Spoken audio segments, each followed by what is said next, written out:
Hey guys, this is Jeff Stanek with Figured Out Baseball. Got a really good Figured Out Baseball podcast for you today. We're being joined by a longtime junior college head coach, Mike Draghi. He's the head coach at Westmoreland County Community College. That's a Division III junior college program in Youngwood, Pennsylvania. Give you a quick background on Coach Draghi before we jump into questions with him. Certainly a lot of knowledge to grab from him today. He is a 1984 graduate of Northwestern Oklahoma State University, a Division II school, obviously, in Oklahoma. He got his college coaching career started at Westmoreland County Community College when he started the team back in 1992. He's the only head coach in the history of the program. He's been there for 28 years. He has 723 career wins, 8 conference championships under his belt in his time there. The team went to the NJCAA World Series in both 2005 and 2011. The 2005 team finished 4th in the country. In 2007, he was also inducted into the Pennsylvania American Legion Sports Hall of Fame after a good long tenure as an American Legion coach. He also spent time coaching at the high school level at Greensburg-Salem High School. Coach Draghi, I sincerely appreciate you spending time on the podcast with us today. Thanks for having me, Jeff. Good to be here. Well, typically, I like to start with something from the bio that stands out to me, and certainly there are several places I think we can go to with you, but the first question I'd like to ask you is just kind of going back to the beginning, how in the world you ended up playing your college ball at Northwestern Oklahoma State?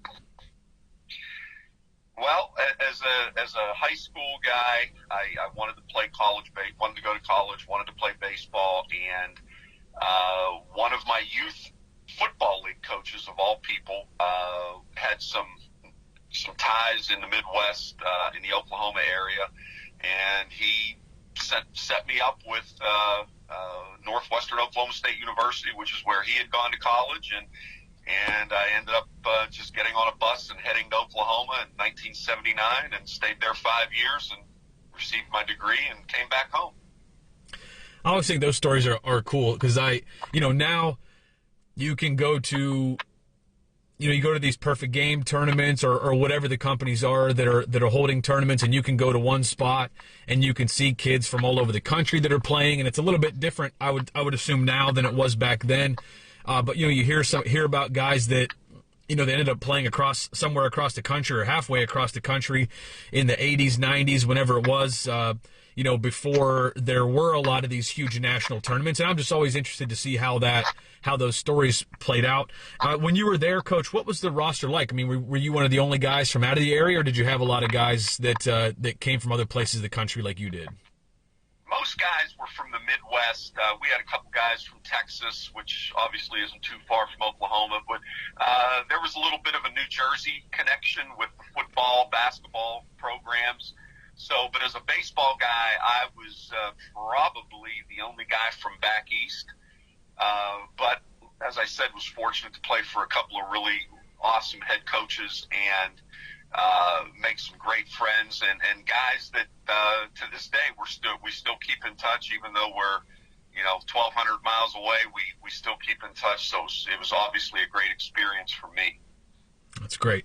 Now, when you had an opportunity to start the team at Westmoreland County, can you recall just that whole situation, the conversation you had maybe with the athletic director or whomever it was about starting the program, and just your own thought process about why this could be a good opportunity for you? Can you go back there and just kind of take us back to what that was like when this whole thing got started? Sure. It was very exciting. I was in my, I think, first or second year of teaching, and saw an advertisement in the newspaper that Westmoreland County Community College was starting a baseball program, and they were hiring a head coach. So I did the application process and got an interview. And the funny part is our community college, Westmore, is located in Youngwood, Pennsylvania, it borders the city of Greensburg. And I grew up in the Greensburg area, and I remember getting a phone call from Human Resources to schedule an interview. So I was obviously very excited. And the funny thing is, I hung up the phone and I thought to myself, I've never been to Westmoreland County Community College. I don't even know how to get there. And I had to call my dad and said, Dad, how do you get to Westmoreland County Community College? So he and I jumped in the car and he showed me where it was. But my point there is it was such an unknown thing or commodity or resource for kids.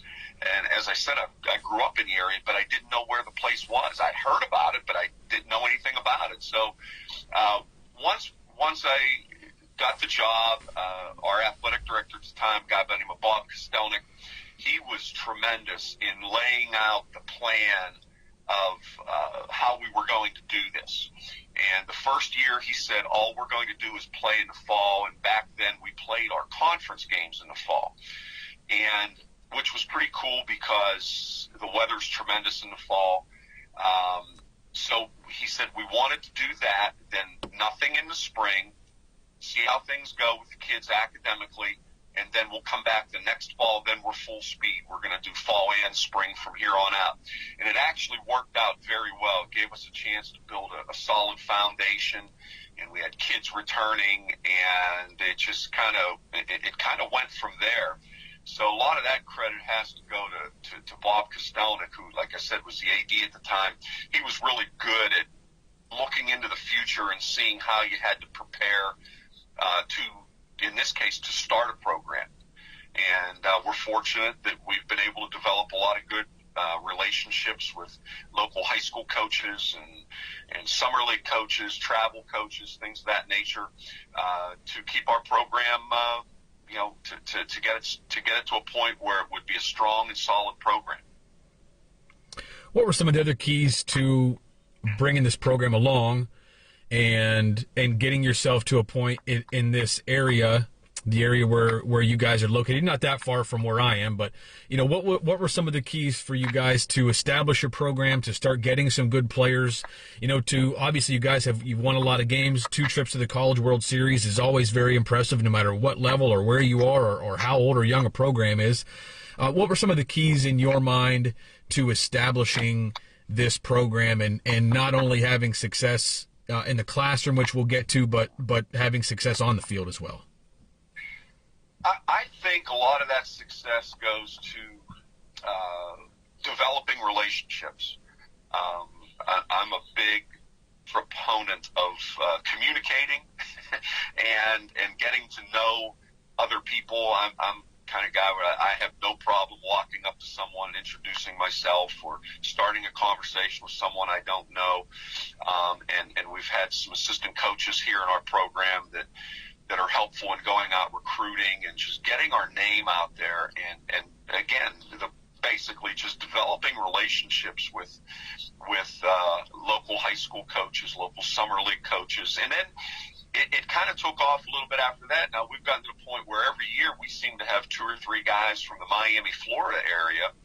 And that's because of a relationship that we've developed with a guy in Florida who helps place some kids at 4-year schools throughout the country. And he does a really good job. He sends us some really awesome kids. And so our program has grown in that area as well, getting outside of Westmoreland County a little bit. But I think the big thing is just developing relationships, and then you get a phone call from a coach saying, hey, I've got a kid, I think your place would be a good fit for him, and it just kind of goes from there.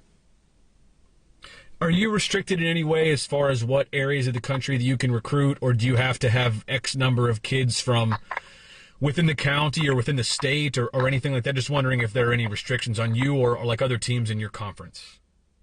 No, there are no restrictions. It's, if a person shows interest or a young man shows interest coming out of high school, or if we see a guy or someone, gives us a name, we will approach that student athlete, or they will reach out to us. And as a coach, we get emails every day from national recruiting services, things like that. And sometimes you develop some relationships with guys there, and you end up getting a player or 2 from those programs. Now you've got a really interesting guy on your staff that I'm sure name recognition wise doesn't hurt to have, especially when you bring kids on campus or talk to them about your program. You've got Ken Maka that is involved with you guys. Ken Maka, a former major league manager and a guy that's been involved in pro ball for a long time. Can you tell us a little bit just about what is his role? How is he involved with you, and how did that get started? Well, I've known Ken for probably close to 30 years, and he's a guy very knowledgeable, and he's been in pro baseball for, I believe it was 39 or 40 years as a coach, third base coach, bench coach, and a manager. Managed for 6 years. But he's also a guy that brings a lot of stability to our program. And his coaching role is he's at practice basically every day. He comes to almost every game. He does not get in uniform. He sits in his lawn chair in the bleachers and watches games. So we kind of tease him. We call him the general manager. He's the GM. So because he'll call, we'll play a game, today, and then tomorrow morning, 8 o'clock in the morning, he'll call me and he'll have all of his notes. He'll say, hey, Billy was doing this or Billy was doing that. We got to get him down in the cage and work on this today at practice. He's very, very good at teaching young guys number one, the fundamentals of playing the game, and technique and mechanics, things of that nature. And he's really good at keeping it simple, which I think is a good thing in sports. And he's fun. He brings some levity to the program as well.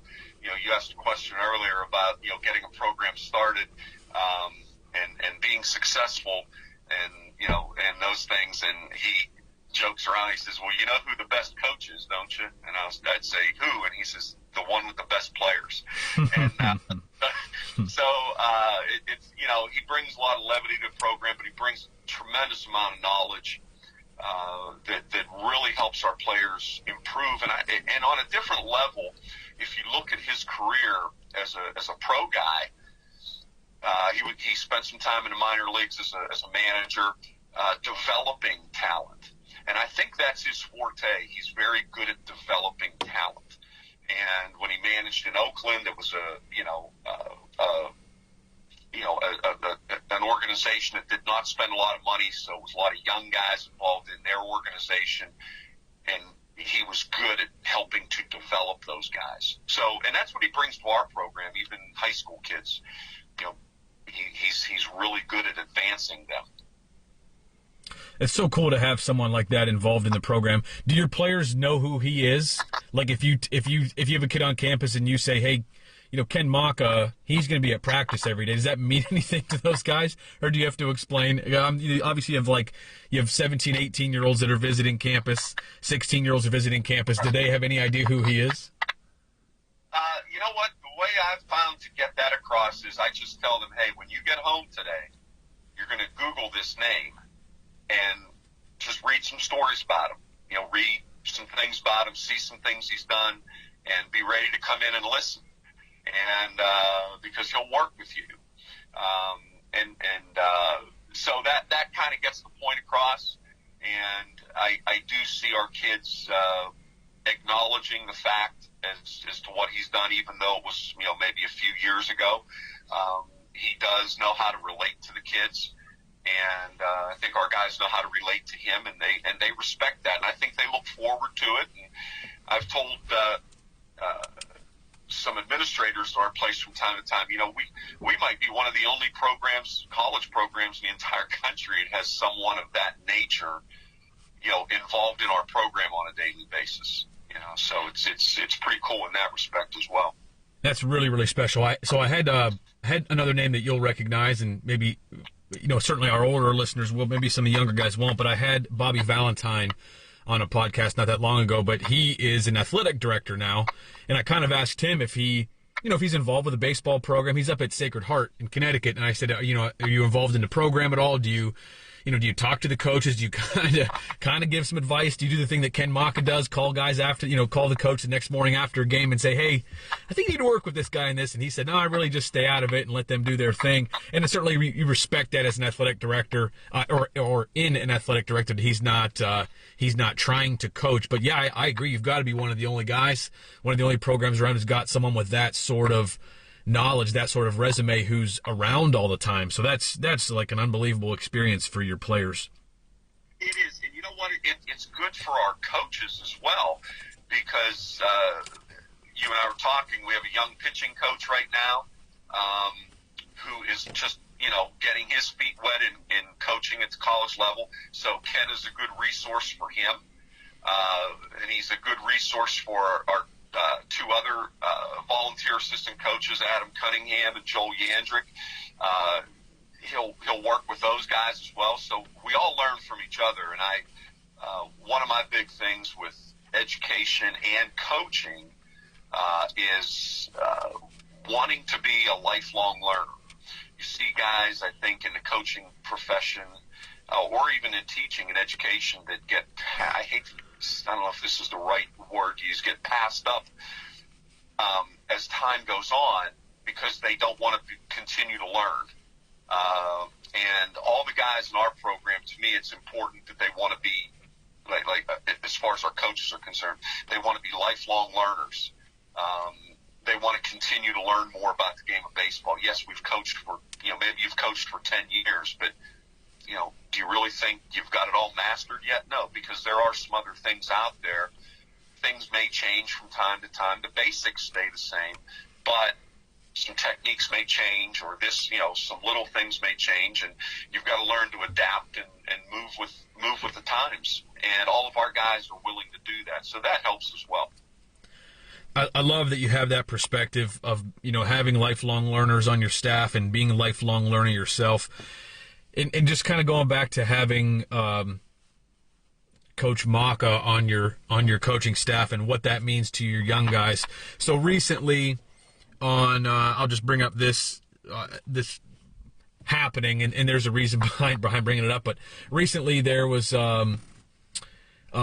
just a short interaction on Twitter between me and a young coach, and a younger coach, a guy that coaches at the Division III level right now. And I'm 36. I'm not coaching anywhere, and I get that. But I've I had a pretty good coaching career as a college coach, and had a pretty good amount of success. And there are things that happen now, or that at least are made a thing on social media that I just think are bad for the game. And sometimes I'll speak out about certain things. And so recently I saw something. Basically, it was a guy throwing a bullpen. Looked like a high school player throwing a bullpen, and before the ball was even in the catcher's glove, the pitcher and the catcher were both looking at the radar gun, and it was guy set a personal record. He hit 90 for the first time, and the pitcher and the catcher were like jumping up and down, celebrating it. And I just said something about how I just don't feel like that should be the focus of a bullpen. Like, I understand, I love velocity as much as anybody. I recruited the heck out of velocity as a recruiting coordinator. I wanted velocity, but I just guess I feel like when you're on a mound throwing to a catcher, there are other things that should take precedence. But now that's just because of all the, every town seemingly has its own facility, and like an indoor facility where guys are trying to make a living giving lessons, and those guys sometimes I think are kind of put in a corner almost sometimes, where they always have to be creative. They always have to do something new to keep people coming in, or else you don't get people that come in. So I guess where I'm kind of going with this is that I posted that, and another coach just said, kind of wanted to, he disagreed with me that sometimes you can have bullpens that focus on that. I got a text message from a good friend of mine who's he's a Power 5 assistant coach, Power 5 pitching coach. And he texted me and basically said, he's even older than I am, and he just said he said, it's amazing to me, Jeff, how these like 25-year-olds want to tell me like all the things that I'm doing wrong and all the things that I could be doing better. And he brought up a situation recently where he was sitting with a young coach, a 25-year-old coach, that said that he totally changed the culture at this college where he was. And the guy said, well, what's your overall infield philosophy? And the 25-year-old coach didn't have an answer. And, okay, like, what's your, where's your positioning with, what's your positioning for the third baseman with, with nobody on and a non-bunting situation, and what's your positioning for this and for that. He asked him several questions, and the guy didn't have answers. And he's like, this is the guy that's trying to tell me like how to do things. So I guess to bring this all together, Coach, I love that you have someone like Ken Maka on your staff, and love that your assistant coaches are willing to listen to him and learn from him. Have you seen with your own eyes, either from players coming into the program or young coaches that you will encounter, on the road, at camps, wherever it may be, recruiting? Do you feel like that because of the explosion of training facilities around the country, and your area is certainly no different, that sometimes coaches can overcomplicate the game? And I guess to bring this back together, I'm asking this question because you brought up Ken Maka and how he's really good at teaching fundamentals. He's really good at teaching mechanics. He's really good at developing players, but he's also really good at keeping it simple, which to me has always been something that's got to be a focal point for a coach. The old KISS method: keep it simple, stupid. Right? And I'm sure you've heard that. But now I feel like the game can get very, very complicated because, and in my opinion, it's because of the explosion of these hitting facilities or indoor facilities where guys are constantly needing to teach something new, or else they don't have people coming through the door, and they don't have a paycheck to go home with. Is that something that you've seen, or is that something that social media maybe blows out of proportion? I think it is.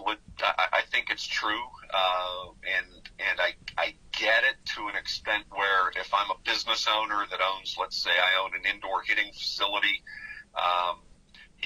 it's almost like I guess those guys feel compelled that they've got to be on the cutting edge all the time, and they've got to be presenting something new just to keep their business going. So as a business person, okay, I get that. But as a coach, I still understand, and this is just me personally, I still understand when I teach the fundamentals of fielding a ground ball, the keep it simple, stupid thing, like you just mentioned, is, that's, you got to have that.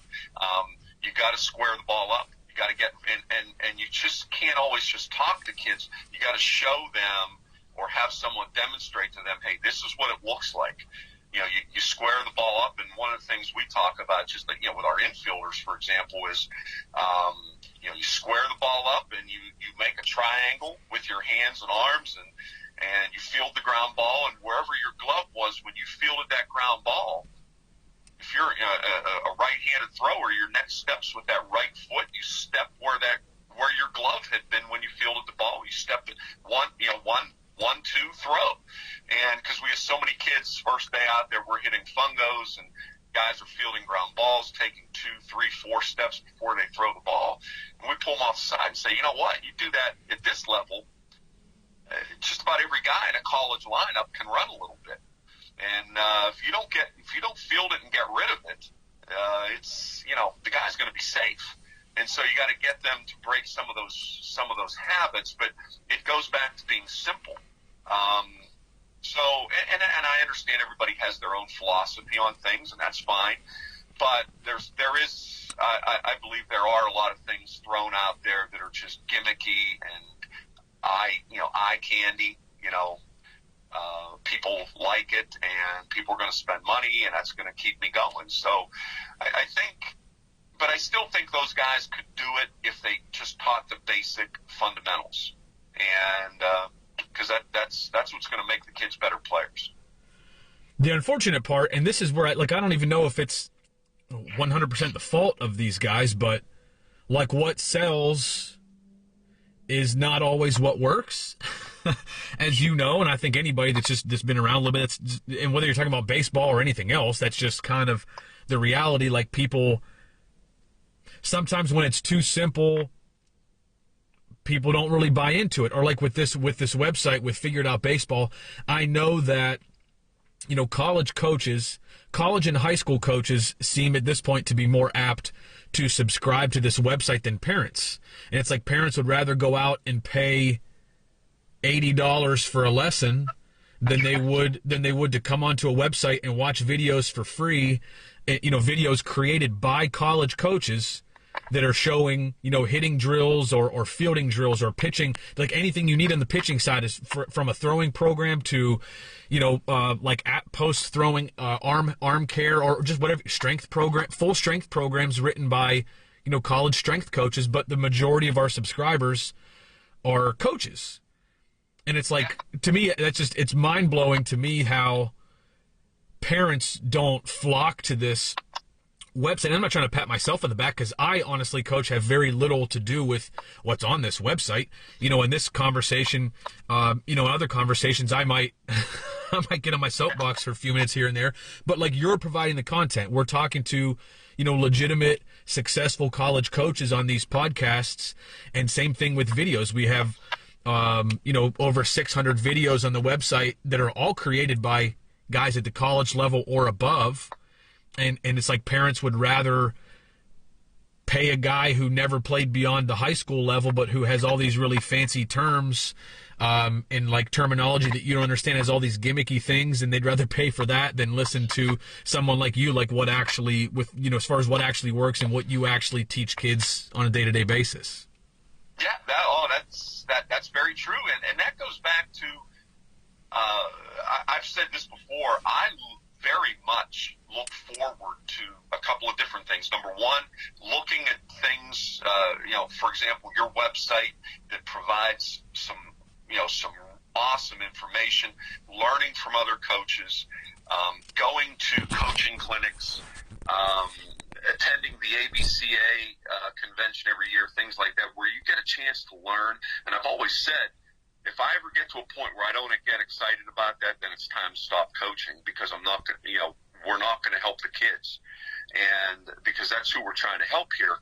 And a funny story about something along those lines, back in 2011, it was the last time we went to the World Series.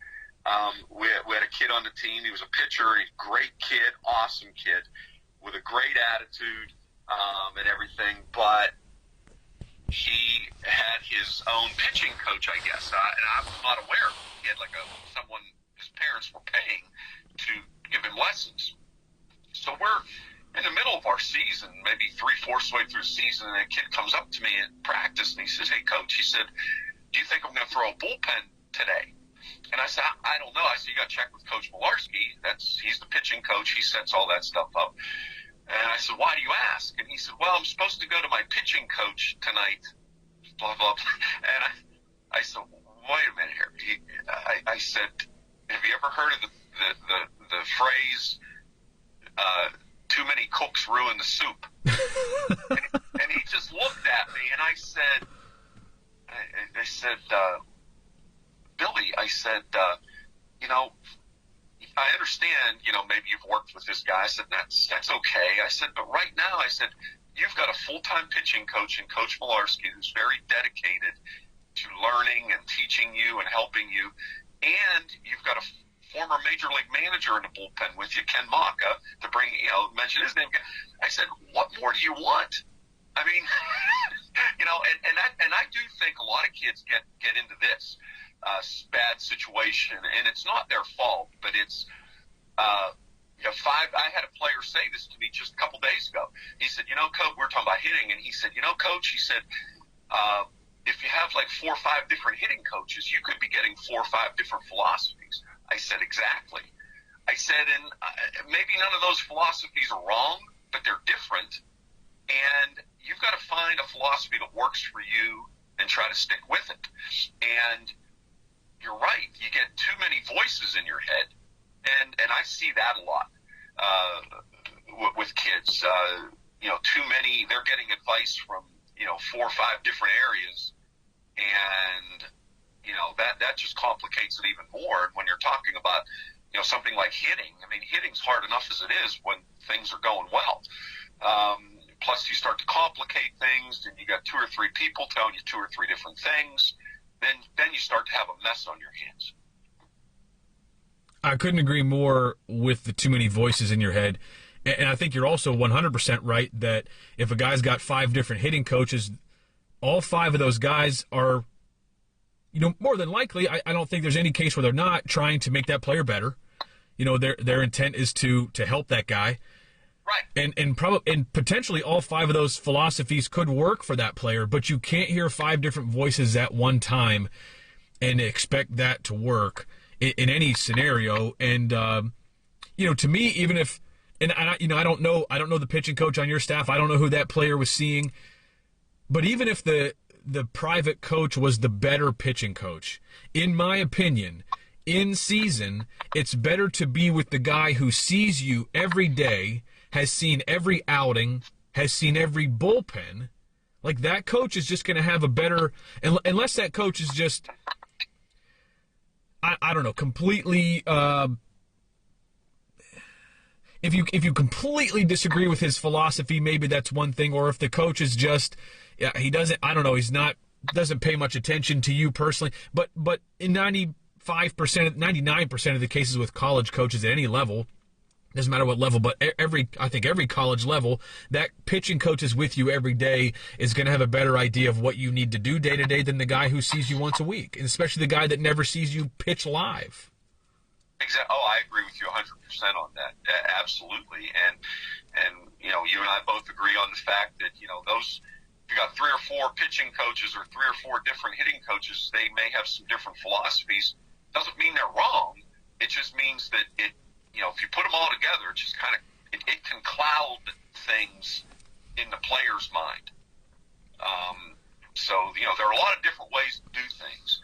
And there are a lot of different ways, with hitting, there are a lot of different ways to swing the bat, but not everybody needs to look the same. But there are, 3 or 4 things every hitter needs to do to have a chance to be successful.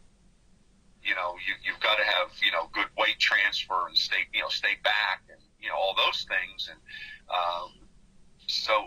but it doesn't mean everybody has to look the same. So, but yeah, I do, agree that, some kids, and then that leads to kids pressing, hey, coach, what am I doing wrong? You get a lot of that. And that's okay, except for when it gets to a point where it starts to really affect, the kid just, the player just overthinking things all the time. And then it goes back to, for me, just trying to keep it simple. The simpler you keep it, the less is in your mind. You just go up there and react and you play and have fun. So I'm with you 100% on that. That simple approach has worked for so many people for so long. And, anytime I hear anybody that kind of has a different philosophy, in my opinion, those aren't on-field coaches. Those are guys that coach in a cage. And there's nothing again. I think there's a lot of, there's a lot of really good coaches that do that. But if you're trying to overcomplicate it, to me, I just think you're not preparing a guy for a game. Maybe there are times in the off season when you can introduce some more complex things that you want to sort of take this hitter or pitcher to the next level. So we're going to teach you this, but it's got to be that's got to be an off season thing where by the time you get to the spring, it's second nature to the guy and it's not something he's having to think about. And it's funny that we're talking about this because I've heard this even a number of times from pro coaches. I have minor league coaches from time to time on this podcast, and I hear the same thing from them, that they'll have guys that go home in the off season and come back and they've been working with a private instructor, private coach, whatever, throughout the whole off season, and a guy comes back and sometimes they're better and sometimes they have to coach things out of guys that these private instructors are trying to coach into them. And it's not just a problem at the college level. I think it's a problem at a lot of different levels, and to have, I think a lot of it just comes back to actually seeing a guy play on the field and what does this player need. So, Coach Draghi, if we talk about the day-to-day stuff that you do with guys, to not overcomplicate it, to keep it simple, what are basic things that your players are doing every day on the field that you believe are that's the keeping it simple? This is sort of the everyday fundamentals that we want to establish. What are your, whether you want to talk about hitters, pitchers, any defensive position that you want to talk about, if you could just pick maybe 1 or 2 categories of players, but what are some basic things day to day, week to week, month to month, some sort of things you're doing, goals that you have in place for guys to teach them what you need to teach them, but also just to with the the overall picture of just trying to keep it simple with them? Well, and I'm sure you would agree with this. Baseball's a game of, and just like a lot of sports, baseball's a game of repetition. And it's not about just getting a high number of reps. It's for me personally, it's about getting quality reps, whether it be in the cage or hitting, on the field or fielding ground balls, outfield work, whatever it may be. Throwing skills, which I think is maybe one of the more undercoached areas in the game of baseball. But we do a structured throwing program every day. We go through, we walk, we almost hold their hands and take them through it every day. It's very structured. We 2-knee throwing, 1-knee throwing, no stride throwing, sideline or post position throwing, and then we get into regular throwing and start stretching it out to long toss. But we constantly look at, when you're talking about fundamentals, we're looking at, hey, what's your footwork? Remember, you're right-handed. It needs to be right, left, step through, get a nice step through every time, things of that nature. So we try to focus on that. Then when we get into infield play, just about every day we want our guys taking ground balls, obviously. So, but I tell guys all the time, I'd rather have you go out and take, 30 or 40 really good ground balls with good actions and good footwork and all those things rather than, 300 ground balls and your fundamentals are all out of whack, and then you're not squaring balls up, things of that nature. So we start off like with our infielders. We'll do maybe 3 or 4 minutes, 5 minutes of just some basic fundamental work. Sometimes it might be one-on-one where they're rolling balls back and forth with a partner, or it might just be we got 2 or 3 lines and we're just we've got our first baseman, and then we get another base out and set up another first base closer to home plate, and we'll have 2 lines of players, a third base line and a shortstop line, just hitting them ground balls, routine ground balls. They got to square them up and throw, and they got to field maybe 10 of those, and then we move on to our positions and work those fundamentals into game situations. So, and I think that leads into something we talk a lot about with hitting. I don't know, and I'm not a hitting coach by trade, but my belief is if you really want to work on something in your swing, okay, maybe you need to get down in the cage and we'll do some tee work or soft toss or front toss work. And we actually, when we get out on the field and take BP, we want that to be as game-like as possible. In other words, you're out on the field taking live BP, get up there, and this is a game right now. There's no thinking. We're not thinking about what you were working on in the cage per se. We just want you to go up there and react. And hopefully you can take what you worked on in the cage and make it second nature out on the field, and then hopefully carry it into obviously a real game. So, we just have a set of things that we want to do. We want our outfielders working on drop steps and angled ground balls every day. So we, give them 2 or 3 drills a day to work on those things. And infielders, as I just mentioned, we, some of the things we do there. And with our hitters every day, we spend anywhere from 5 to 10 minutes. We do like a partner soft toss kind of thing. So they partner up with a teammate, and they get 5 baseballs and their bat, and they just take turns giving each other five swings, and we'll do that for 5 to 10 minutes. But we also make sure that we teach them this is how we want to do soft toss. We're not just flipping the ball up there and the guy's swinging. We want to work on good, solid mechanics every swing. And we tell our guys every day, hey, what are we hitting today? And everybody has to say, we're hitting line drives. Okay? So that's your focus every day when we're doing a soft toss. Maybe staying inside the ball, but we want a line drive every time. So it gives them something to focus on. And, the other thing with our hitters, we're working on, soft toss. We show them we want you to toss the ball so that when the hitter sees me get ready to toss him the ball, he does a nice take back, gets his weight back, and goes through the baseball. So we just try to really break it down as much as we can, but yet keep it back. There we go again. Keep it simple. You just mentioned toward the end there that your goal every day with your hitters, just generally speaking, is to hit line drives. Yeah. I'm going to bring this up as a coach, intentionally as a coach who's been around for a very long time, as a coach who's had a lot of success. Now, as you know very well, the major league game is about hitting the ball in the air. And for major leaguers, that's to me, I guess, just to give it a verbal visual, they're kind of trying to hit high line drives. They're trying to hit balls that would, be off the wall, slightly over the wall. Not necessarily fly balls, but not necessarily like line drives that are going to one hop an outfielder either. They're primarily in the major leagues trying to hit the ball over the outfielders' heads, right, as a trajectory.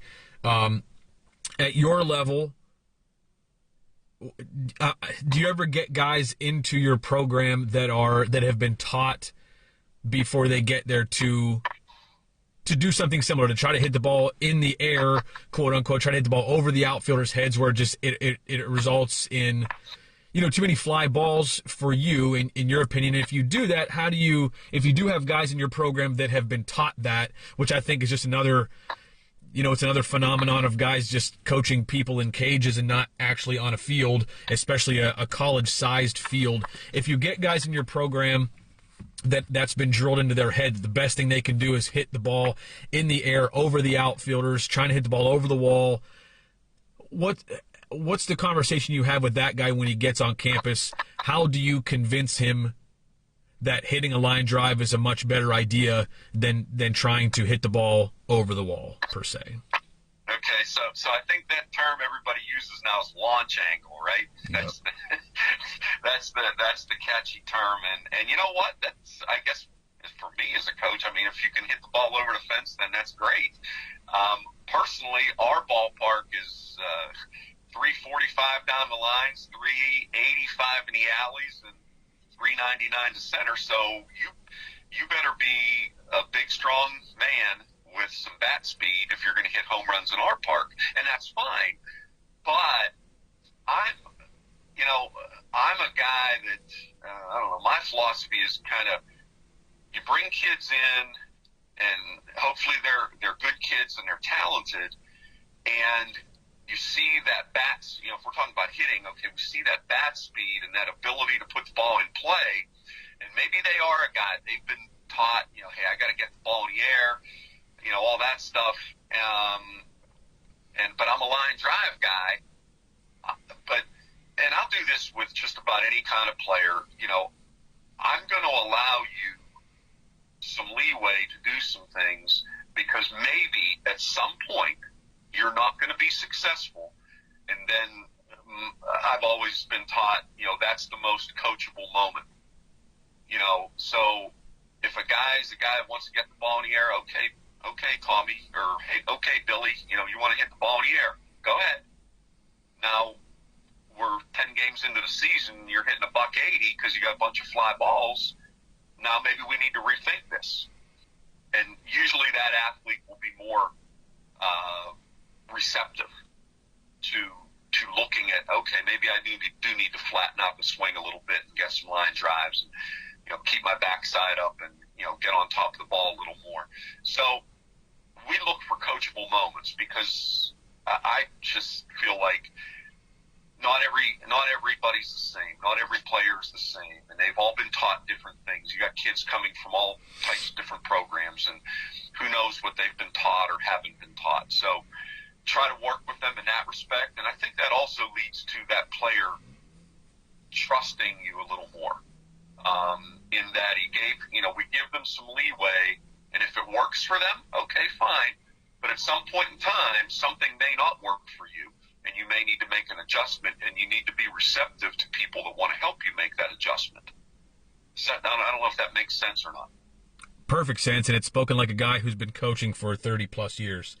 That's a great philosophy, and it's hard to do sometimes, because as a coach, you see a guy struggling, and you can help him, but he's not going to be as willing to listen when he's having success, or even just maybe in the fall before you're keeping many statistics, and you're facing your own team, and you have 15 pitchers on your pitching staff, and that guy's facing pitcher number 1 and pitcher 15, but in the spring he's only going to face like 1 through 8, 1 through 10.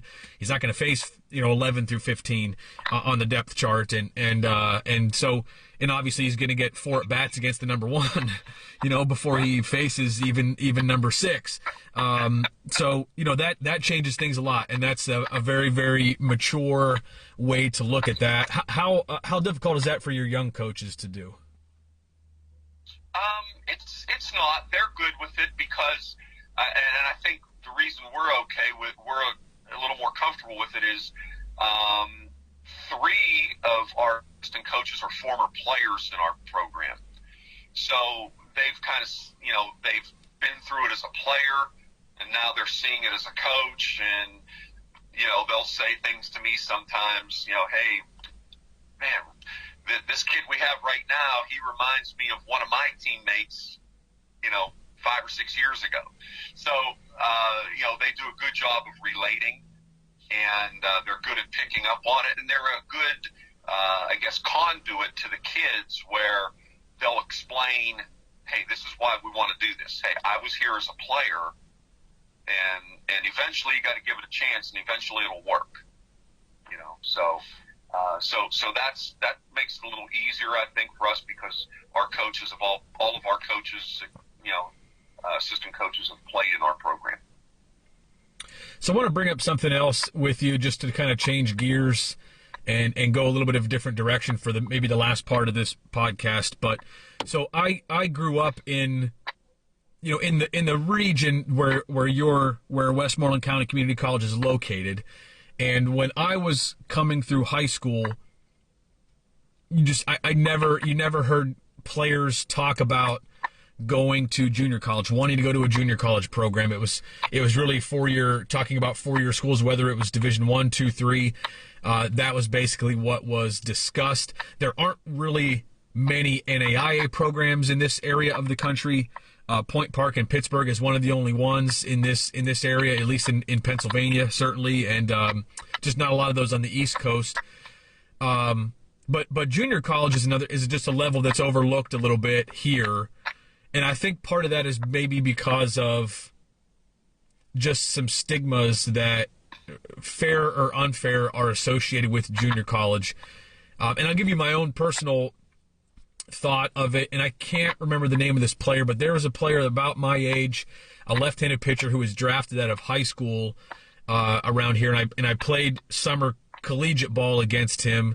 And I think that was the year after he was drafted out of high school. He was playing in this league, and he was going to a junior college program. At that time, even as I was probably just finished my freshman year of college, my view of junior college baseball was that's where guys who get drafted or have a chance to go drafted go, because I knew you can get drafted out of junior college as a freshman and sophomore, whereas at a 4-year school you can't get drafted until your junior year or until you're 21. I thought, okay, that's where guys that have a chance to get drafted go, or guys that are academically ineligible for a 4-year school, that's where they go. That's the junior college route. So that was, I was good academically. I was not a draft guy at any point in my life, but especially out of high school. So I never really gave junior college a thought. Would you mind just kind of touching on, just to help educate people, what the academics are really like there? Like, what kind of academic kids do you get? How does it work academically, just to try to snuff out that stigma of junior college, if anybody listening to this has that? Well, I think we touched on this a little bit. I think if you look at different parts of the country, junior college or community college, not just athletics, but colleges in general, are looked upon a little differently. It's not, I don't want to say looked down upon, but they are considered, and especially athletically, there are kids in the Midwest, they look forward to going to a junior college, and they might be good students. And I feel like in our part of the country, Western Pennsylvania specifically is what I can speak to, there's not that knowledge of what can happen. So what I what we try to explain to people and young men when we're recruiting them in high school, we try to break it down for them and look at, there are a lot of good reasons to go to a four-year school. There are a lot of good reasons to go to a junior college or a community college, and I'm going to try to explain this to you.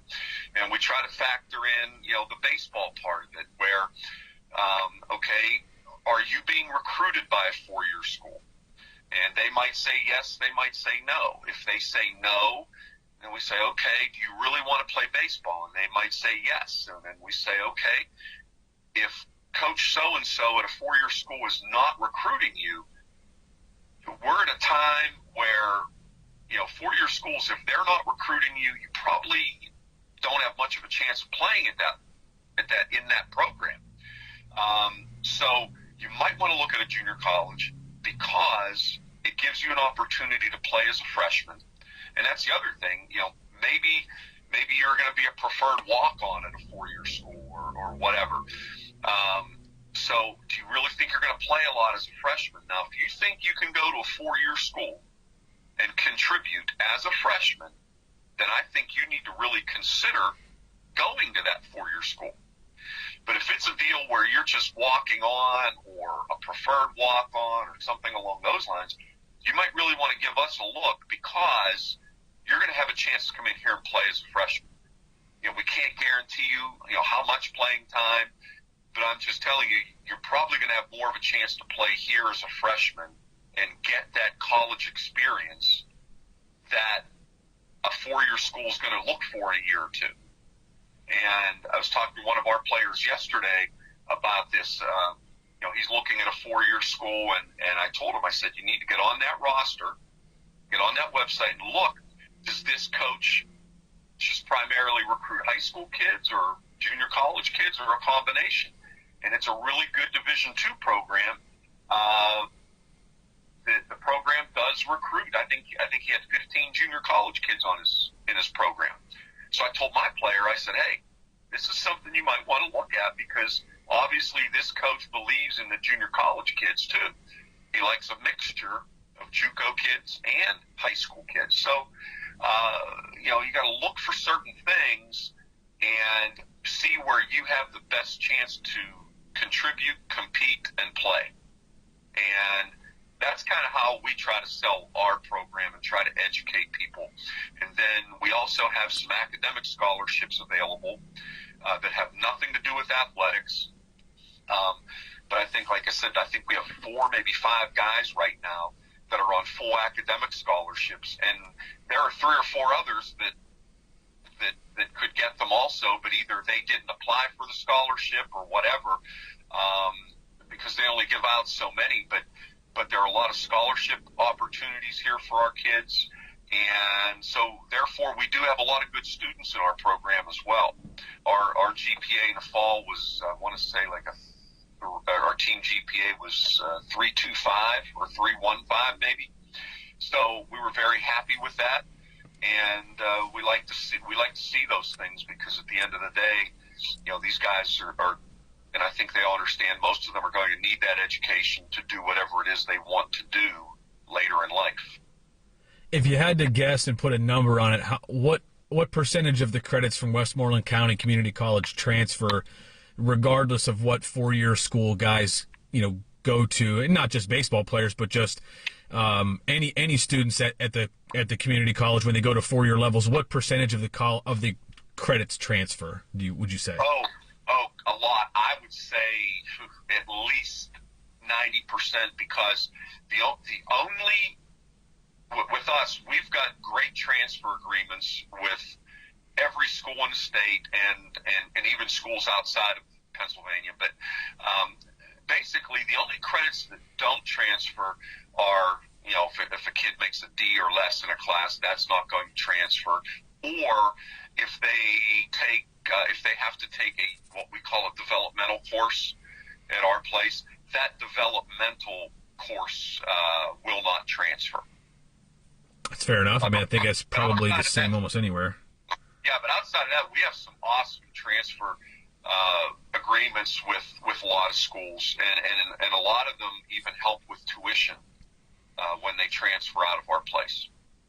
That's terrific. And what about just price-wise? Well, just kind of while we're talking about junior college in general and almost getting away from baseball a little bit, but I think it's important for people to be educated on what exactly junior colleges are for pockets of the country where junior college programs aren't as well thought of. Like I know obviously there are pockets of the country where a lot of kids want to go to junior college out of high school. They're very, very familiar with it. In other parts of the country where there aren't really many around. So I don't think people really give them a really good look. What are we talking about?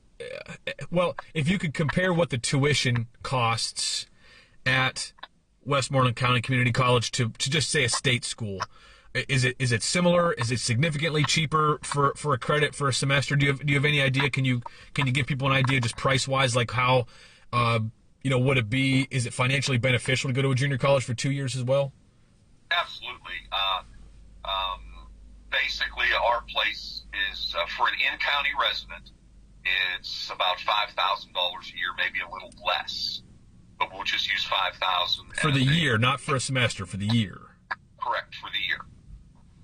And an out-of-county tuition student is going to pay double tuition, and an out-of-state will pay triple tuition. Now, if you are an out-of-state resident, your first year you'll pay triple tuition.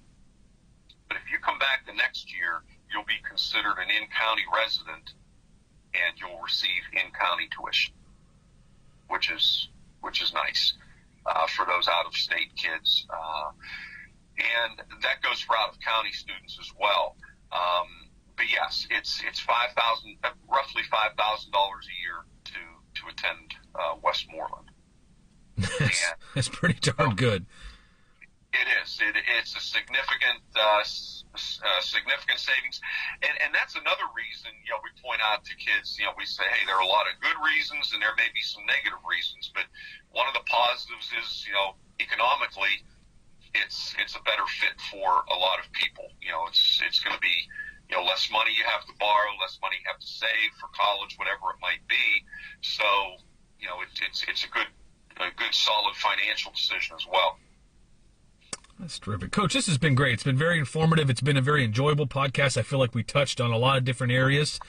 And it's been really informative for people that have listened to this. This is Mike Draghi, everybody. He's the head coach at Westmoreland County Community College in Western Pennsylvania, Youngwood, Pennsylvania, a junior college program out there. And he's been there for a long time. Has had a lot of success, and he's got a couple more years in him, it sounds like. And, Coach, I want to just very sincerely thank you for taking the time to be on the podcast today. I know you guys are preparing for a spring season, but you took the time anyway, and that means a great deal to me and all of our subscribers. So thank you. Jeff, thank you for having me. And as a coach, I can see that you're providing a lot of good resources, knowledge, and insight for some future college players and parents as well. For all of us to look at. So kudos to you and your gang for what you guys are doing, and it's been a lot of fun. I enjoyed this morning. I appreciate you having me.